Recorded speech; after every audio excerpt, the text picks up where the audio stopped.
एक बार की बात है, एक गांव में बहुत आलसी और कामचोर लड़का रहा करता था, जिसका नाम दामोदर था।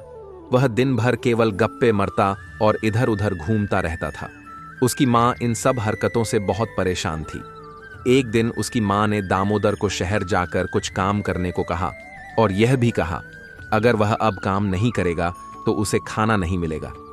दामोदर को आज बहुत बुरा लग रहा था और वह मन में यही सोचते हुए चला जा रहा था, ऐसा थोड़ी होता है, काम करो तभी खाना मिलता है क्या? कुछ करना जरूरी है क्या? जब हमारे पास इतना खाना है तो हमें काम करने की क्या जरूरत है? दिन भर बैठकर भी तो निकाला जा सकता है। काम तो मूर्ख लोग करते हैं, सब लोग काम थोड़ी करते हैं। इन्हीं सब ख्यालों में खोए हुए दामोदर शहर की ओर चला जा रहा था। बहुत तेज धूप होने के कारण वह एक पेड़ के नीचे रुक गया और अपनी मां के दिए हुए लड्डू खाने का विचार करने लगा। दामोदर पेड़ के नीचे बैठे जोर जोर से बोल रहा था, एक खाऊं, दो खाऊं या चारों की चार खा जाऊं। उसी पेड़ के पास एक कुआं था जिसमें 4 परियां रहती थीं। दामोदर की यह बात सुनकर उनको लगा कि दामोदर परियों को खाने की बात कर रहा है। वह चारों परियां बहुत डर गईं और ऊपर आकर दामोदर से कहा, तुम किसी को मत खाओ, तुमको क्या चाहिए हमें बताओ, हम तुमको अवश्य देंगे। दामोदर ने अपने जीवन की सारी ख्वाहिशें उनके सामने रख दी, लेकिन परियों ने सिर्फ 4 ख्वाहिशें ही पूरी की। दामोदर ने पहली ख्वाहिश मांगी कि उसके पास बहुत पैसा हो जाए, दूसरी कि उसे कोई काम ना करना पड़े, वह सोचे और काम हो जाए। उसको जो भी पकवान खाने का मन हो उस दिन वही बने। गांव में सब उसकी इज्जत करने लगे और जब वह कुछ कहे तो सब ध्यान से सुने। परियों ने दामोदर की चारों बातें मान ली और दामोदर बहुत अमीर हो गया। अब ना उसको कुछ काम करना पड़ रहा था और जो मन उसका होता था वही खाना उसके घर में बन जाता था। इस प्रकार दामोदर की पूरी जिंदगी मौज में कट गई और गांव के सारे लोग उसकी बहुत इज्जत करने लगे। अधिक धन आने की वजह से दामोदर ने भी गांव के लोगों की मदद करना प्रारंभ कर दिया और जब भी कोई मुसीबत में होता उसकी वह मदद करता है। इस वजह से उसकी इज्जत और बढ़ गई। एक बार की बात है, एक गरीब किसान हुआ करता था जिसके पास बहुत थोड़ी जमीन थी। महंगाई और फसल खराब होने की वजह से उस पर बहुत सारा कर्जा हो गया। किसान आर्थिक रूप से बहुत परेशान हो गया था। वह अपना कर्ज उतारने के लिए मजदूरी करने लगा। जब भी उसको मौका मिलता वह शहर जाकर मजदूरी करता, पैसे बचाता और यह कोशिश करता कि जल्दी से जल्दी उसका कर्ज उतर जाए। लेकिन वक्त उसके साथ नहीं चल रहा था और बहुत मेहनत के बाद भी उसको कोई फल नहीं मिल रहा था। किसान के पास एक वफादार कुत्ता था जिसको वह हमेशा अपने पास रखता था। जहां भी वह जाता था उसको साथ ले जाता था। एक दिन शहर से मजदूरी करके जब किसान घर पर लौट रहा था तो अचानक रास्ते में उसकी तबीयत बिगड़ गई और वह बेहोश हो गया। अपने मालिक को बेहोश होता देख कुत्ते ने बहुत कोशिश की लोगों को बुलाने की। जैसे ही वह किसी के पास जाकर भौंकता तो लोग दूर भाग जाते। अपने मालिक की हालत देखकर कुत्ता और जोर से भौंकता और लोग उसको पत्थर मारने लगे। आगे चलकर एक पेड़ के किनारे कुत्ते ने देखा कोई चीज चमक रही है। वह दौड़कर वहां गया और भौंककर यह बताने लगा कि उसका मालिक बेहोश हो गया है। उस पेड़ के पास एक परी बैठी थी जो अंधेरे में चमक रही थी। वह कुत्ते की बात समझ जाती है और तुरंत वहां से छड़ी घुमाती है और उसके मालिक को होश आ जाता है। परी कुत्ते की वफादारी से खुश होकर कुत्ते को यह वरदान देती है कि वह इंसानों जैसा बोल सके। कुत्ता दौड़कर अपने मालिक के पास जाता है और उससे पूछता है, तुम कैसे हो? कुत्ते को इंसानों की आवाज में बात करते देख मालिक चौंक जाता है और फिर से बेहोश होने लगता है। कुत्ता आराम से मालिक को अपनी पूरी बात समझाता है और कहता है, यह वरदान मुझे उस परी ने दिया है। मालिक इस बात से बहुत खुश होता है और कुत्ते को घर ले जाता है। देखते ही देखते वह कुत्ता फेमस हो जाता है और लोग उसको देखने और बात करने के पैसे देने लगते हैं। किसान इसे अपने कर्मों का फल समझता है और कुत्ते की प्रदर्शनी लगाने लगता है। धीरे धीरे किसान की आर्थिक स्थिति ठीक हो जाती है और वह संपन्न हो जाता है। किसान यह भी ध्यान देता है कि जैसे जैसे कुत्ते की प्रसिद्धि बढ़ रही है वैसे वैसे उसकी जान को खतरा भी बढ़ रहा है। अपनी आर्थिक स्थिति ठीक होने के बाद किसान वापस उस पेड़ के पास जाता है और उस परी से निवेदन करता है, कृपया कर आप यह वरदान वापस ले लीजिए, नहीं तो मैं अब इस कुत्ते की रक्षा नहीं कर सकता, क्योंकि बहुत सारे लोग इसको चुराने अथवा मारने के लिए घूम रहे हैं। किसान की ईमानदारी को देखकर परी बहुत खुश होती है और उससे कहती है, तुमको कभी भी कोई जरूरत पड़े तो तुम यहां आकर मुझसे कहना, मैं तुम्हारी मदद जरूर करूंगी। मैं कुत्ते को यह वरदान देती हूं कि वह केवल तुमसे बात कर सकेगा और किसी से नहीं, और सबको लगेगा कि कुत्ता भौंक रहा है। इस प्रकार किसान और कुत्ते दोनों की जिंदगी खुशहाली से बीतने लगती है और दोनों एक साथ खुशी खुशी रहने लगते हैं। परियों की कहानी पढ़कर हमको बचपन की याद आ जाती है। आपको परियों की कहानी कैसी लगी हमें कमेंट करके जरूर बताएं। धन्यवाद। एक बार की बात है, गांव में एक गरीब किसान रहता था जिसका नाम रामू था। रामू के पास एक ईमानदार और मेहनती गधा था जिसका नाम वह शेरू रखे हुए था। शेरू रामू के हर काम में मदद करता और फिर वफादार साथी की तरह उसके साथ हमेशा रहता।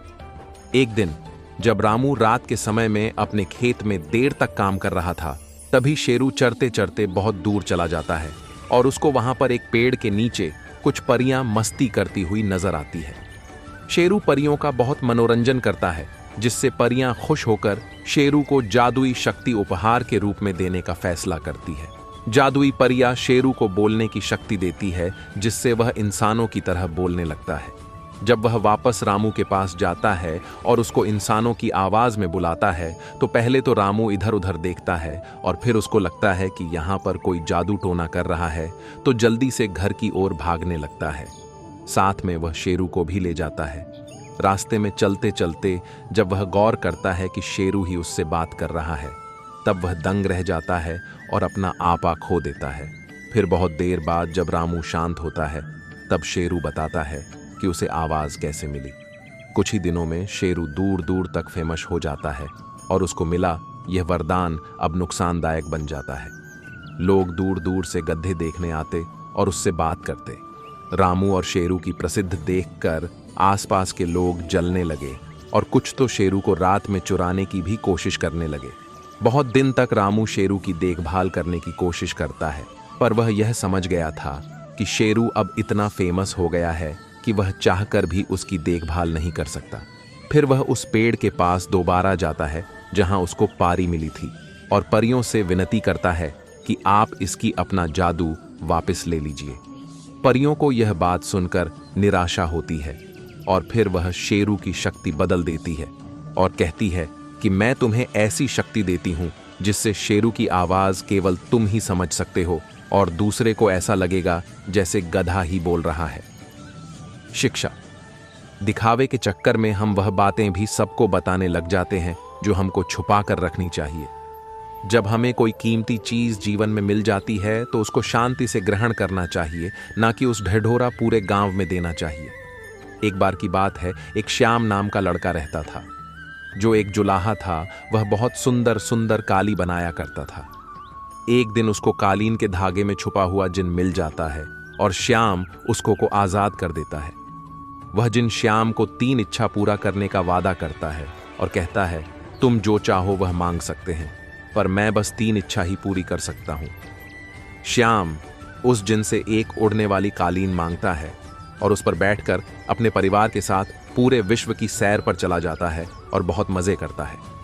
दूसरी इच्छा में श्याम ढेर सारा पैसा जिनसे मांगता है। जिन उसको ढेर सारा पैसा दे देता है। जैसे जैसे श्याम के पास पैसा और घूमने की क्षमता बढ़ती है, वह देखता है संसार में कितने बुरे बुरे लोग हैं और वह अपना काम छोड़ देता है। उसके जितने भी प्रिय लोग रहते हैं उनसे दूरी बनाने लगता है, क्योंकि उसको रोज घूमने मिलता है और अपने पैसे खर्च करने के लिए अलग अलग जगहों पर जाता है। जब बहुत समय बीत जाता है तब श्याम को समझ में आता है कि उसके पास जब बहुत कम पैसा और बहुत कम साधन थे तब वह बहुत सुखी था, अपने परिवार के पास था।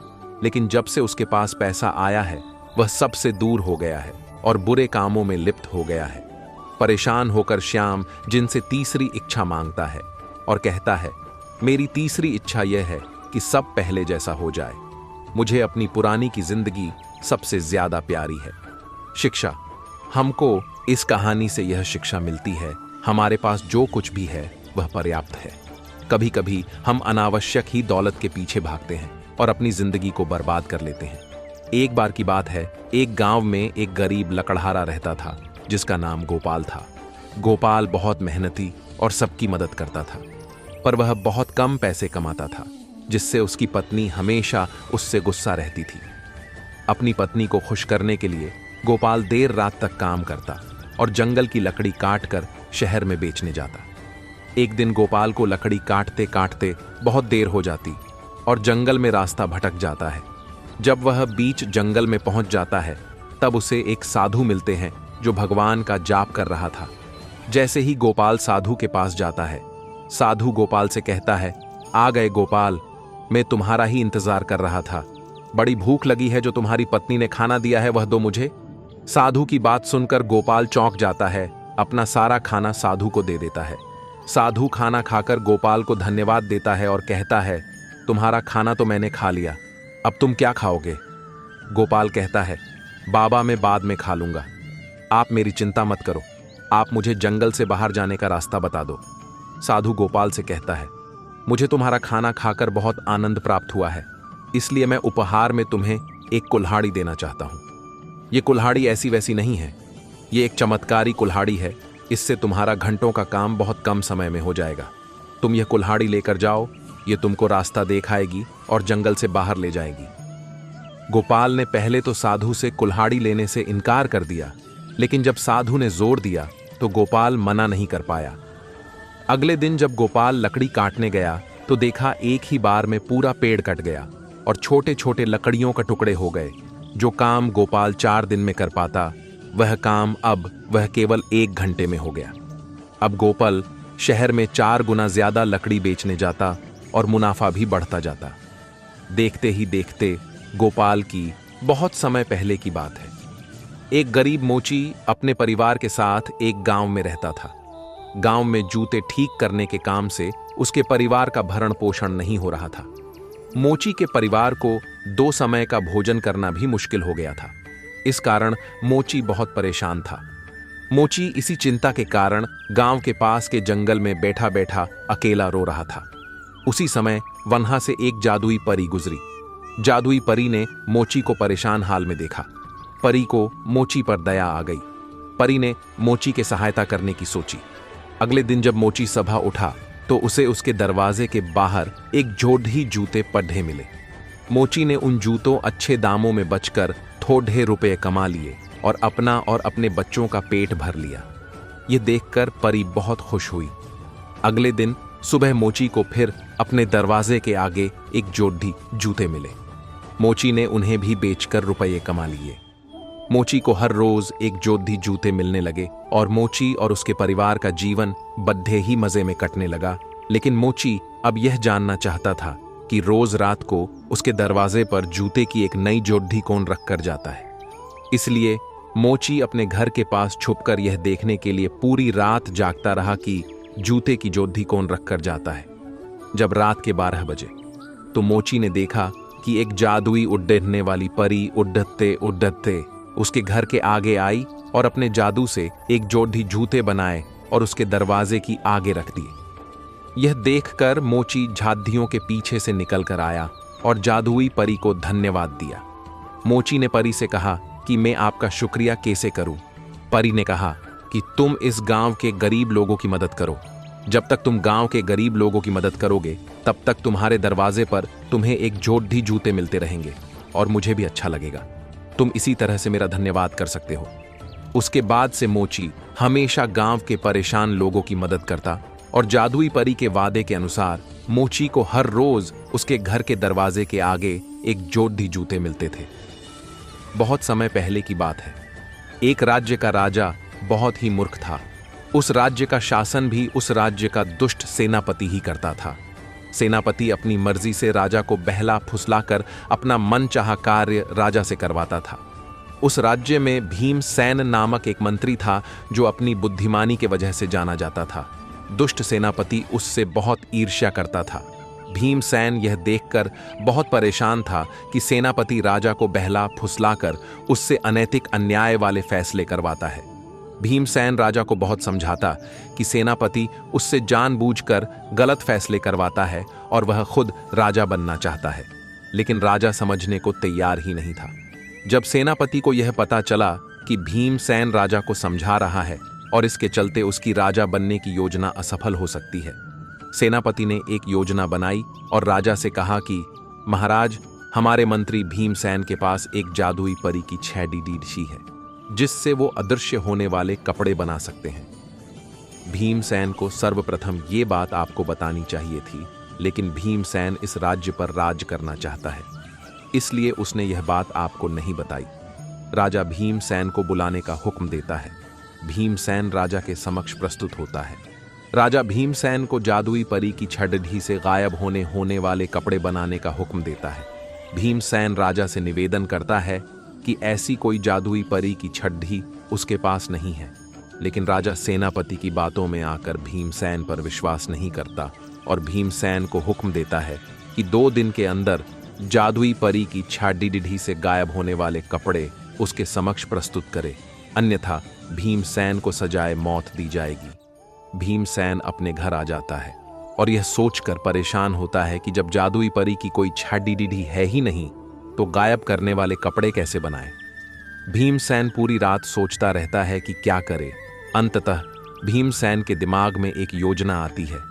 दूसरे दिन भीमसेन एक खाली बद्धा थाल लेकर राजा के दरबार में उपस्थित होता है और उस थाल को मेज पर रख देता है और राजा को कहता है, महाराज, आपकी आज्ञा अनुसार मैंने जादुई परी की छड़ी से गायब होने वाले कपड़े बना दिए हैं, लेकिन जादुई परी ने कहा है कि राजा को इन कपड़ों को देने से पहले उनके किसी सबसे ज्यादा वफादार व्यक्ति को ये कपड़े पहनने होंगे, उसके बाद ही ये कपड़े अपना जादू दिखा पाएंगे, अन्यथा कपड़े गायब हो जाएंगे। राजा गायब होने वाले कपड़े पहनने को बहुत ही उत्सुक होता है और जल्दी से अपने सेनापति को कहता है, सेनापति, तुम मेरे सबसे ज्यादा विश्वास पात्र व्यक्ति हो, इसलिए तुम थाल से कपड़े लो और पहनो। सेनापति कहता है कि महाराज, इस थाल में कोई कपड़े नहीं है। भीमसेन हमें मूर्ख बना रहा है। अगर इस थाल में कपड़े हैं तो भीमसेन पहनकर दिखाए।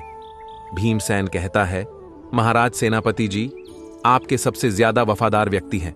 अगर मैंने यह कपड़े पहनने की कोशिश की तो कपड़े गायब हो जाएंगे। मेरा विश्वास कीजिए। सेनापति जी, जैसे ही आप कपड़े पहनेंगे वैसे वैसे जादुई परी की छड़ी से बने कपड़े दिखाई देने लगेंगे। मेरा विश्वास कीजिए सेनापति जी, जैसे ही आप कपड़े पहनेंगे वैसे वैसे जादुई परी की छड़ी से बने कपड़े दिखाई देने लगेंगे। राजा जादुई कपड़े पहनने के लिए उत्सुक था। उसने सेनापति से कहा कि जल्दी से अपने कपड़े उतारो और थाल में रखे कपड़े पहनो।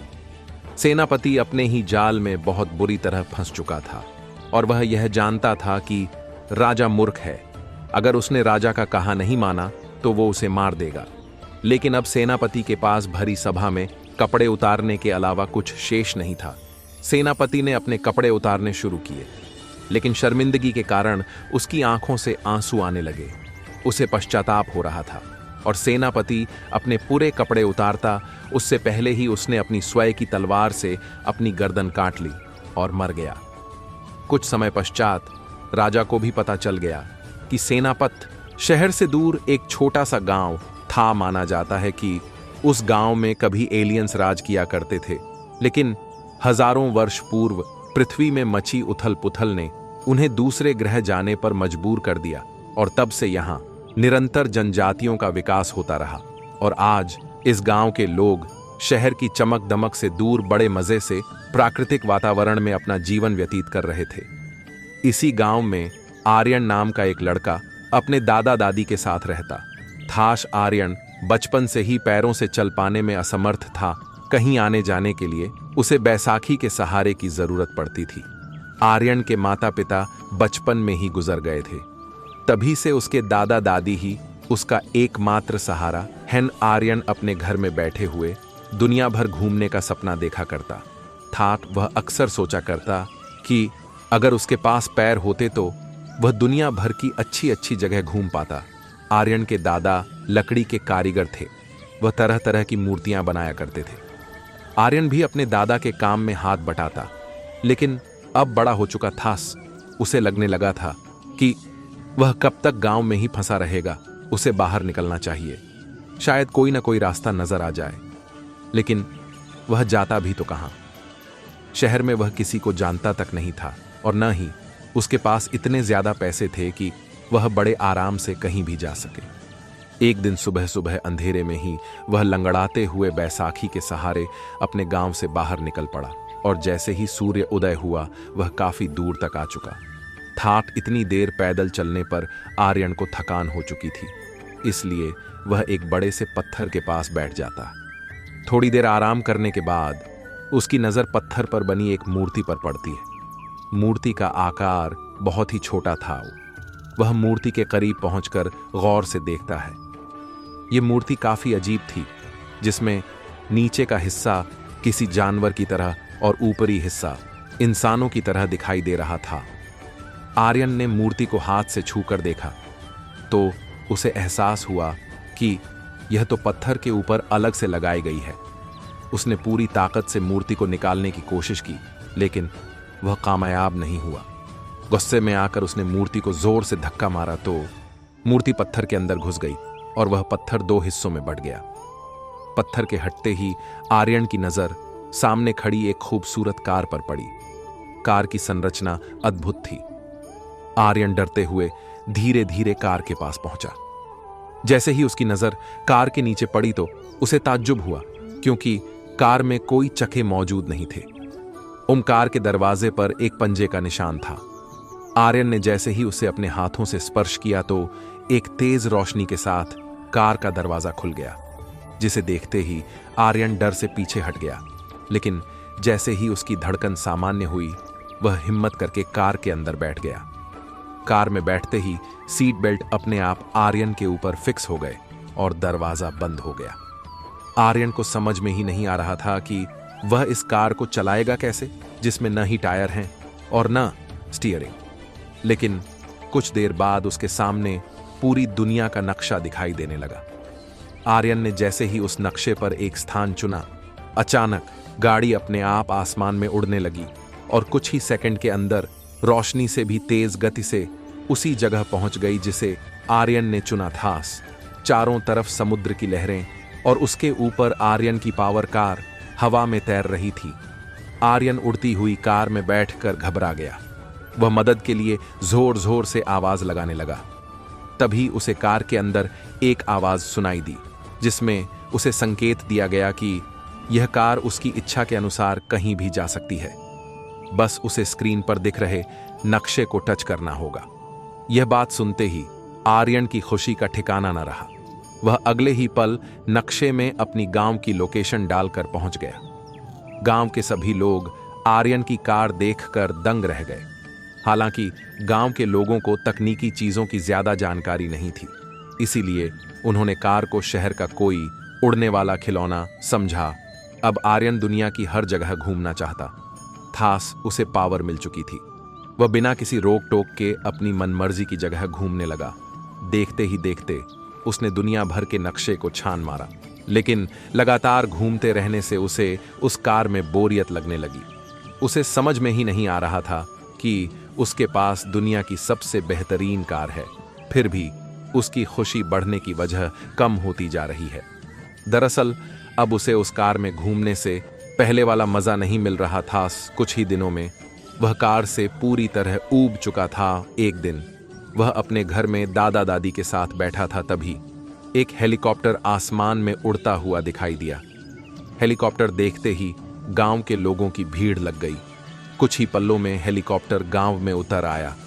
जैसे ही हेलीकॉप्टर का दरवाजा खुला, गांव वाले घबरा गए, क्योंकि हेलीकॉप्टर के अंदर से आर्मी के जवान बड़ी बड़ी बंदूकों के साथ निकलने लगे। देखते ही देखते आर्मी के जवानों ने पूरे गांव को घेर लिया। आर्मी की इतनी सख्त पहरेदारी से गांव में मौजूद लोग इधर उधर भागने लगे। आर्यन खड़े खड़े यह तमाशा देख रहा था। दरअसल आर्मी के सैटेलाइट पर आर्यन की पावर कार ट्रैक की गई थी, जिसमें इस गांव की लोकेशन मिली। गांव के कुछ लोगों को आर्मी की बात सुनते ही एहसास हुआ कि हो ना हो ये लोग उसी शहरी खिलौने को देखने आए हैं जो आर्यन के पास है। अचानक गांव के एक व्यक्ति ने आर्यन की ओर इशारा करते हुए कहा, आर्यन जाओ, अपना शहरी खिलौना लेकर आओ, लगता है ये लोग वही देखना चाहते हैं। उस व्यक्ति की बात सुनते ही आर्यन ने हड़बड़ाहट में कहा, मेरे पास कोई खिलौना नहीं है। लेकिन आर्मी तब तक उसके घर की ओर चल पड़ी थी। जैसे ही आर्मी के जवानों ने आर्यन के घर के अंदर प्रवेश, बहुत समय पहले की बात है, एक गांव में एक मंदिर था। उस मंदिर के पुजारी के पास एक हाथी था। हाथी मंदिर में आने वाले भक्तों का स्वागत करता था। गांव के सभी लोग हाथी से प्यार करते थे। मंदिर में पूजा अर्चना समाप्त हो जाने के पश्चात हाथी नहाने के लिए गांव के तालाब में जाता था और तालाब में डुबकी लगाता और नहाता था। जब हाथी तालाब में नहाकर घर लौटता था तो रास्ते में एक दर्जी की दुकान थी। हाथी हमेशा दर्जी की दुकान पर रुकता था और दर्जी हाथी को एक केला खिलाता था। इसके बाद हाथी अपनी सूंड से दर्जी को प्रणाम करता और घर चला जाता था। एक शाम जब हाथी तालाब में नहाकर घर आ रहा था और केला खाने के लिए दर्जी के दुकान पर रुका। उस दिन दर्जी शरारती मूड में था। दर्जी ने हाथी को खाने के लिए एक केला दिया। हाथी ने जैसे ही केला खाया और दर्जी को प्रणाम करने के लिए सूंड को उठाई। दर्जी ने हाथी की सूंड पर सुई चुभा दी। हाथी को दर्द हुआ। हाथी दर्द से करहाता हुआ अपने घर चला गया। दर्जी हाथी को दर्द से करहाता हुआ देखकर खूब हंसा और हाथी की मजाक बनाई। हमेशा की तरह दूसरे दिन भी हाथी तालाब पर नहाने के लिए गया और नहाकर लौटते वक्त रास्ते में एक कीचड़ डेट के गड्ढे के पास रुका और हाथी ने अपनी सूंड को कीचड़ दिग से भर लिया और दर्जी की दुकान पर आ गया। दर्जी अपने काम में व्यस्त था। दर्जी ने कई नई पोशाकें सिल्ली और इस्त्री की थीं और उन्हें बड़े करीने से व्यवस्थित किया था। वह अपने काम को निहार ही रहा था जब उसने हाथी को अपनी दुकान पर रुकते देखा। अगले ही पल हाथी ने कीचड़ से भरी अपनी सूंड से दर्जी की दुकान के अंदर कीचड़ डीएच का फव्वारा छोड़ दाच दिया और दर्जी के नए सिले हुए कपड़ों को भीगो दिया। दर्जी के नए सिले हुए कपड़े गंदे हो चुके थे। अब दर्जी को अपनी भूल का एहसास हो रहा था। उसने हाथी से हाथ जोड़ ढाकर माफी मांगी और कहा कि हाथी मित्र, आपने सही किया। मुझ जैसे व्यक्ति को इसी प्रकार समझ आती है। दर्जी ने हाथी को कहा कि मित्र, मैं आज के बाद किसी को कभी भी चोट नहीं पहुंचाऊंगा। हाथी ने अपना सिर हिलाया, अपनी सूंड उठाई और अपने घर चला गया। शिक्षा, आप दूसरों का बुरा करेंगे तो आपके साथ भी बुरा होगा। एक बार की बात है, एक चतुर बंदर नदी के किनारे एक आम के पेड़ पर रहता था। आम के पेड़ पर रसीले मीठे आम लगते थे। बंदर उन रसीले मीठे आमों को खाकर बहुत खुश था। एक दिन एक मगरमच्छ उस आम के पेड़ के पास आया और उसने बंदर से कहा कि वह भोजन की तलाश में अपने घर से बहुत आ चुका है और वह बहुत भूखा है। दयालु बंदर ने उसे कुछ रसीले मीठे आम दिए। मगरमच्छ ने उन मिठे रसीले आमों को खाया तो मगरमच्छ बहुत खुश हुआ। मगरमच्छ ने बंदर से कहा कि क्या मुझे कुछ और रसीले मीठे आम दे सकते हो? बंदर ने मगरमच्छ को खुशी खुशी और आम दे दिए। मगरमच्छ ने बड्ढे मजे से खूब आम खाए। मगरमच्छ रोज बंदर के पास आने लगा। बंदर और मगरमच्छ अब अच्छे दोस्त बन चुके थे। उन्होंने अपने जीवन, अपने दोस्तों और परिवार की चर्चा की जैसे सभी दोस्त करते हैं। मगरमच्छ ने बंदर को बताया कि उसकी एक पत्नी है और वे नदी के दूसरी ओर रहते हैं। दयालु बंदर ने मगरमच्छ को उसकी पत्नी के लिए घर ले जाने के लिए कुछ रसीले मीठे आम दिए। मगरमच्छ ने घर जाकर आम अपनी पत्नी को दिए। मगरमच्छ की पत्नी ने आम खाए तो उसे वो रसीले मीठे आम बहुत पसंद आए। उसने मगरमच्छ को कहा कि तुम वादा करो कि मुझे हर रोज ऐसे मीठे आम लाकर दोगे। मगरमच्छ ने अपनी पत्नी से कहा कि हाँ, मैं हर रोज तुम्हें ये मीठे आम लाकर दूंगा। ये तो मेरे दोस्त बंदर के पेड्डेच पर खूब सारे लगते हैं। मगरमच्छ की पत्नी ने जैसे ही सुना कि उसके पति का दोस्त एक बंदर है, उसे बहुत गुस्सा आया। उसने अपने पति से कहा कि मूर्ख, तुम एक बड्ढे विशालकाय मगरमच्छ हो और तुमने एक बंदर से दोस्ती की है। तुम में जरा भी बुद्धिमानी नहीं है। तुम आज से ही बंदर से अपनी दोस्ती तोड़ ढहा दो। लेकिन मगरमच्छ ने अपनी पत्नी से कहा कि वह बंदर से दोस्ती नहीं तोड़ ढहा सकता है। बंदर बहुत ही दयालु और अच्छा है और मजबूरी में बंदर ने ही उसकी मदद की थी। वह बंदर से दोस्ती नहीं तोड़ ढहेगा। मगरमच्छ की पत्नी ने सोचा कि मगरमच्छ उसके कहने से बंदर से दोस्ती नहीं तोड़ ढहेगा, इसलिए उसने मन ही मन सोचा कि बंदर आम के पेड्डेश पर रहता है और रोज आम खाता होगा तो उसका मांस बहुत मीठा होगा। अगर बंदर को घर बुलाकर उसे खा लिया जाए तो मीठा मांस भी खाने को मिलेगा और मगरमच्छ और बंदर की दोस्ती भी टूट जाएगी। इसीलिए उसने मगरमच्छ से बंदर को अपने घर बुलाने के लिए कहा। मगरमच्छ अपनी पत्नी की योजना को समझ चुका था, इसलिए मगरमच्छ इस बात से खुश नहीं था। उसने बहाना बनाने की कोशिश की कि बंदर का नदी पार कर पाना मुश्किल होगा, लेकिन उसकी पत्नी ने बंदर का मांस खाने की ठान रखी थी। इसलिए मगरमच्छ की पत्नी ने एक योजना के बारे में सोचा। एक दिन उसने बहुत बीमार होने का नाटक किया और मगरमच्छ से कहा कि डॉक्टर ने कहा कि वह तभी ठीक हो पाएगी जब वह बंदर का दिल खाएगी। अगर उसका पति उसकी जान बचाना चाहता है तो उसे अपने दोस्त बंदर का दिल लाना होगा। मगरमच्छ बहुत परेशान और दुखी हुआ। वह दुविधा में था। एक ओर वह अपने दोस्त से प्यार करता था, दूसरी तरफ वह संभवतः अपनी पत्नी को मरने नहीं दे सकता था। मगरमच्छ की पत्नी ने उसे यह कहते हुए धमकाया कि अगर उसे बंदर का दिल नहीं मिला तो वह निश्चित रूप से मर जाएगी। इसलिए मगरमच्छ रसीले मीठे आम के पेडिएच के पास गया और बंदर को अपनी पत्नी से मिलने के लिए घर आने के लिए आमंत्रित किया। उसने बंदर से कहा कि वह मगरमच्छ की पीठ पर नदी पार कर सकता है। बंदर खुशी से सहम गया। जैसे ही वे नदी के बीच में पहुंचे, मगरमच्छ पानी में नीचे जाने लगा। भयभीत बंदर ने उससे पूछा कि वह ऐसा क्यों कर रहा है। मगरमच्छ ने समझाया कि उसे अपनी पत्नी की जान बचाने के लिए उसे मारना होगा। चतुर बंदर ने उसे बताया कि वह मगरमच्छ की पत्नी की जान बचाने के लिए खुशी से अपना दिल दे देगा, लेकिन उसने रसीले मीठे आम के पेडिच पर ही अपना दिल छोड़ दिया था। उसने मगरमच्छ को जल्दी से वापस मुड़ने के लिए कहा ताकि बंदर आम के पेडिच से अपना दिल ला सके। मूर्ख मगरमच्छ जल्दी से रसीले मीठे आम के पेडिच पर वापस आ गया। बंदर जल्दी से आम के पेडिच पर चढ़ गया। उसने मगरमच्छ से अपनी दुष्ट पत्नी को यह बताने के लिए कहा कि उसने दुनिया के सबसे बड़े मूर्ख मगरमच्छ से शादी की है। एक बार की बात है, टोनी चिड़िया नाम की एक छोटी सी चिड़िया रहती थी। टोनी चिड़िया अपनी माँ, पिताजी और 5 भाइयों के साथ घोंसले में रहती थी। टोनी चिड़िया के पंख छोटे और मुलायम थे, छाती के पंख लाल और बाकी शरीर के पंख भूरे रंग के थे।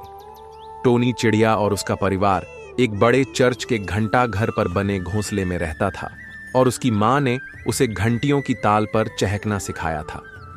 घंटा घर के पास एक इमारत थी जहां पक्षियों से प्यार करने वाली एक बूढ़ी औरत रहती थी और हर दिन वह टोनी चिड़िया और उसके परिवार के लिए खिड़की पर ब्रेड डालती थी। एक दिन बेचारी बुढ़िया गंभीर रूप से बीमार पड़ गई और उसकी मृत्यु हो गई। टोनी चिड़िया और उसका परिवार जो भोजन के लिए उस पर निर्भर थे, उनके पास खाने के लिए कुछ नहीं बचा था। टोनी चिड़िया के पिता ने कीड़ों का शिकार करने का फैसला किया, लेकिन दुर्भाग्य से उसे केवल 3 कीड़े मिले और वे 8 थे। इसलिए उसने टोनी चिड़िया और उसके 2 भाइयों सहित केवल छोटों को खिलाने का फैसला किया। कीड़ों का शिकार नहीं हो रहा था।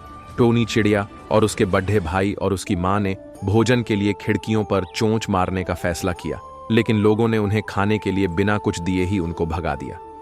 एक दिन एक बेकरी वाले ने उन्हें भगाने के लिए उन पर राख से भरी एक बोरी फेंकी और टोनी चिड़िया और उसके बड़े भाई और उसकी माँ भूरे हो गए। उधर टोनी चिड़िया के पिता को आखिरकार एक ऐसी जगह मिल गई थी जहां कभी खाने की कमी नहीं थी और वह वहां से कई कीड़ों को लेकर घोंसले में लौट आया था और बहुत खुश था, लेकिन उसे कोई नहीं मिला। जब बच्चे और उनकी माँ राख से गंदे हुए घोंसले में लौटे तो टोनी चिड़िया के पिता ने उन्हें पहचान नहीं पाए और उन्हें घोंसले से भगा दिया। टोनी चिड़िया और उसके भाई और माँ ने हार नहीं मानी और पास के एक तालाब में खुद को साफ करने के लिए चले गए और घंटियों की आवाज के साथ अपने पसंदीदा गीत की धुन पर घोंसले के पास चहकना शुरू कर दिया। टोनी चिड़िया के पिता ने उन्हें पहचान लिया और उन्हें घोंसले ने आने दिया और उसके बाद सभी ने खुशी से एक साथ खाना खाया। उस दिन से चिड़िया परिवार ने भोजन प्राप्त करना सीख लिया और पूरी तरह से दूसरों पर निर्भर नहीं रहना सीख लिया और अब उस घोंसले में आनंद की कोई कमी नहीं थी। सीख, कभी भी पूर्ण रूप से दूसरों पर निर्भर नहीं रहना चाहिए। एक समय की बात है, एक सुंदर जंगल में एक भूखी चिड़िया बसी थी। वह चिड़िया बहुत ही प्यासी थी क्योंकि जंगल में पानी की कोई स्रोत नहीं था। वह हर रोज बहुत दूर तक उड़कर पानी पीने के लिए जाती, लेकिन वह बहुत थक जाती थी और फिर भी प्यासी रहती थी। एक दिन जब चिड़िया फिर से प्यास से बहुत परेशान थी, उसने एक बुजुर्ग बंदर से मिला। बंदर ने चिड़िया की प्यास को देखा और उससे पूछा, तुम इतनी प्यासी क्यों हो? क्या तुमने कभी जंगल में अच्छे से खोज की है? चिड़िया ने उत्साह से कहा, नहीं, मैंने जंगल में कोई स्रोत नहीं देखा। बुजुर्ग बंदर हंसते हुए बोले, आओ, मुझे तुम्हें एक जगह दिखाता हूं जहां पानी की सबसे सुरम्य स्रोत है। बंदर ने चिड़िया को एक बड़ी सुंदर बाग में ले जाया जहां एक महानहीन झील थी। चिड़िया ने पहली बार उस स्थल को देखा और वहां से पानी पीकर उसकी प्यास बुझाई। इस कहानी से हमें यह सीखने को मिलता है कि जिन चीजों की हमें तलाश होती है वे कभी कभी हमारी दृष्टि में ही होती हैं। हमें संघर्षशील रहकर समस्याओं का सामना करना चाहिए और सही दिशा में अपनी को निरंतर अग्रसरित करना चाहिए। एक समय की बात है, एक सुंदर जंगल में एक छोटी सी चिड़िया बसी थी। वह बहुत ही समझदार और चतुर थी। वह जंगल के सभी पशु पक्षियों के साथ खेलती थी और हर किसी के साथ अच्छी दोस्ती करती थी। एक दिन जब जंगल में बड़ी ही गर्मी थी, चिड़िया ने देखा कि सभी पशु पक्षी बहुत परेशान और प्यासे महसूस कर रहे थे। उसने समझा कि यह समय है कि वह कुछ करे। चिड़िया ने निकटवर्ती क्षेत्र में एक पानी की खोज में निकली। बहुत सारे दिनों की मेहनत और खोज के बाद वह एक सुंदर झील मिली जहां पानी की संख्या अच्छी थी। चिड़िया ने झील के चारों ओर पेड़ों और पुष्पों से सजीव किया। वह जंगल के अन्य पशु पक्षियों को भी इस झील के पानी का उपयोग करने की अनुमति दी। सभी पशु पक्षी बहुत खुश हुए और चिड़िया की बुद्धिमत्ता को सराहा। इस कहानी से हमें यह सीखने को मिलता है कि बुद्धिमानी और सामाजिक जागरूकता के साथ मेहनत और संघर्ष से हम समस्याओं का सामना कर सकते हैं और अपने और अन्यों के लिए सहायता कर सकते हैं। आज तो मम्मी ने इतनी सारी चॉकलेट, इतनी सारी आइसक्रीम मेरे लिए टेबल पर सजा कर रखी है। मजा आ गया। जल्दी चल मग्गू, मेरे फर्स्ट आने की खुशी में लगता है ये सब किया है। मिथि अपने भाई मग्गू को जल्दी से डाइनिंग टेबल पर चलने को कह रही थी। अच्छा दीदी, इतनी अच्छी चीजें, चलो जल्दी से पार्टी करते हैं। मग्गू फटाफट अपनी मिथि दीदी के संग टेबल पर बैठ खाने लगा। तभी बाहर से आती रंग बिरंगी रोशनी पर दोनों का ध्यान गया। दोनों सब छोड़ बाहर आए तो क्या देखने हैं कि उनका गार्डन आज बहुत से रंग बिरंगे फूलों से महक रहा था। नए नए छोटे छोटे पक्षी उसमें चहक रहे थे, मानो हवा भी आज खुशबू और रंग बिखेरते चल रही हो। तभी दोनों को पानी बहने की आवाज आई। दोनों जल्दी से उधर गए तो देखा उनके आम के पेड़ के किनारे एक छोटी सी पानी की नहर चल रही थी जिसमें उथला पानी बह रहा था। इस वजह से पानी के नीचे की जमीन साफ दिखाई दे रही थी। अरे वह देखो दीदी, कितनी सुंदर सिल्वर फिश तैर रही है। हाँ, उसके पीछे देख, वह लाल और पीले रंग की मछली कितनी सुंदर लग रही है। लगता है दीदी आज तो हमारे घर पर कोई जादू हो गया है, तभी यह सब नई नई चीजें दिख रही हैं, वरना पहले तो ऐसा कभी नहीं देखा। मग्गू दीदी से बोला तो मिथि ने भी मग्गू की हाँ में हाँ मिलाई। आज तो वाकई हम जादू की दुनिया में आ गए हैं। तभी उन्होंने देखा कि आसमान से उतरती कोई आकृति उनके करीब आ रही है। पहले तो दोनों डर गए, लेकिन गौर से देखा तो यह तो सोनपरी है। आप सोनपरी है ना? मग्गू ने सोनपरी से पूछा। हाँ, मैं सोनपरी हूं, पर तुमने मुझे कैसे पहचाना? आपका सोने जैसा रंग और यह सोने जैसे पंख देखकर हमने आपको पहचान लिया। मग्गू सोनपरी को देखकर बोले जा रहा था। वाह, आज तो मजा ही आ गया। आज तो आप हमसे मिलने हमारे घर जो आई है। मिथि चहकते हुए बोली। अरे वाह, आती कैसे नहीं, मुझे तो आना ही था। तुम बहुत प्यारी बच्ची हो, हमेशा बड़ों का कहना मानती हो, पढ़ाई भी हमेशा अच्छी तरह व ध्यान से करती हो, तो अच्छे बच्चों से मिलने तो मैं हमेशा ही आती हूँ। ढेर सारे खिलौने और चॉकलेट लाती हूँ, सोनपरी ने मिथि को बताया। अरे हाँ, सबसे विशेष वस्तु जो मैं तुम्हारे लिए लाई हूं वह है यह जादू की किताब, सोनपरी ने मिथि को बताया। जादू की किताब? जादू की किताब कैसी होती है? मिथि ने सोनपरी से पूछा। तो सोनपरी बोली कि यह किताब वह है जिसे से तुम जैसी भी कहानी चाहोगी वैसी कहानी तुम्हारे सामने प्रस्तुत कर देगी। वाह, मजा आ गया। अब मैं अपनी जादू की किताब किसी को नहीं दूंगी, किसी को नहीं दूंगी, मिथि जोर जोर से बोले जा रही थी। मम्मी और मग्गू उसे हिला हिला के जगाने की कोशिश करते हुए पूछ रहे थे कि कौन सी किताब किसको नहीं देगी। तभी अचानक मिथि की आंख खुली तो देखा मम्मी मग्गू सामने बैठे हैं और पूरा घर पहले जैसा ही है। अरे इसका मतलब मैं सपना देख रही थी, मिथि स्वयं से बोली और तुरंत अपने सुंदर से सपने को मम्मी व छोटे भाई मग्गू को सुनाने लगी। किसी नगर में एक आदमी रहता था। उसने देश प्रदेश व्यापार किया, मेहनत फली, कमाई हुई और उसकी गिनती सेठों में होने लगी। महल जैसी हवेली बन गई। वैभव और बड़े परिवार के बीच उसकी जवानी बड़े आनंद से बीतने लगी। एक दिन उसका एक संबंधी किसी दूसरे नगर से आया। बातचीत के बीच उसने बताया कि उसके यहाँ का सबसे बड़ा नगर सेठ गुजर गया। बेचारे की लाखों की धन संपत्ति पड़ी रह गई। बात तो सहज भाव से कही गई थी, पर उस आदमी के मन को डगमगा गई। हाँ, उस सेठ की तरह एक दिन वह भी तो मर जाएगा। उसी क्षण से उसे बार बार मौत की याद सताने लगी। हाय मौत आएगी, उसे ले जाएगी और सब कुछ यहीं छूट जाएगा। मारे चिंता के उसकी देह सूखने लगी। देखने वाले देखते कि उसे किसी चीज की कमी नहीं है, पर उसके भीतर का दुख ऐसा था कि किसी से कहा भी नहीं जा सकता था। धीरे धीरे वह बिस्तर पर पड़ गया। बहुतेरा इलाज किया गया, लेकिन उसका रोग कम होने की बजाय बढ़ता ही गया। एक दिन एक साधु उसके घर पर आया। उस आदमी ने बेबसी से उसके पैर पकड़ लिए और रो रो कर अपनी व्यथा उसे बता दी। सुनकर साधु हंस पड़ा और बोला, तुम्हारे रोग का इलाज तो बहुत आसान है। उस आदमी के खोए प्राण मानो लौट आए। अधीर होकर उसने पूछा, स्वामी जी वह इलाज क्या है? साधु ने कहा, देखो, मौत का विचार जब मन में आए जोर से कहो, जब तक मौत नहीं आएगी मैं जीऊंगा। इस नुस्खे को 7 दिन तक आजमाओ, मैं अगले सप्ताह आऊंगा। 7 दिन के बाद साधु आए तो देखते क्या है, वह आदमी बीमारी के चंगुल से बाहर आ गया है और आनंद से गीत गा रहा है। साधु को देखकर वह दौड़ा और उसके चरणों में गिरकर बोला, महाराज आपने मुझे बचा लिया। आपकी दवा ने मुझ पर जादू का सा असर किया। मैंने समझ लिया कि जिस दिन मौत आएगी उसी दिन मरूंगा, उससे पहले नहीं। साधु ने कहा, वत्स, मौत का डर सबसे बड़ा डर है। वह जितनों को मारता है, मौत उतनों को नहीं मारती। बहुत समय पहले की बात है। एक छोटे से गांव में रामू नाम का एक गरीब लकड़हारा रहता था।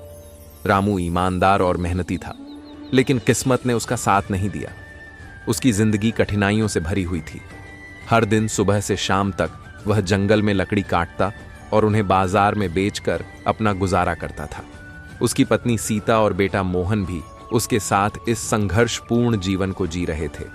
रामू को हमेशा लगता था कि यदि उसे एक मौका मिल जाए तो वह अपनी किस्मत बदल सकता है। एक दिन रामू जंगल में लकड़ियां काट रहा था। तभी उसे एक अजीब सी आवाज सुनाई दी। आवाज दूर से आती हुई लगी, जैसे कोई उसकी मदद के लिए पुकार रहा हो। रामू ने अपनी कुल्हाड़ी उठाई और आवाज की दिशा में चल पड़ा। जंगल के अंदर जाकर उसने देखा कि एक बूढ़ा साधु एक विशालकाय पेड़ के नीचे फंसा हुआ है।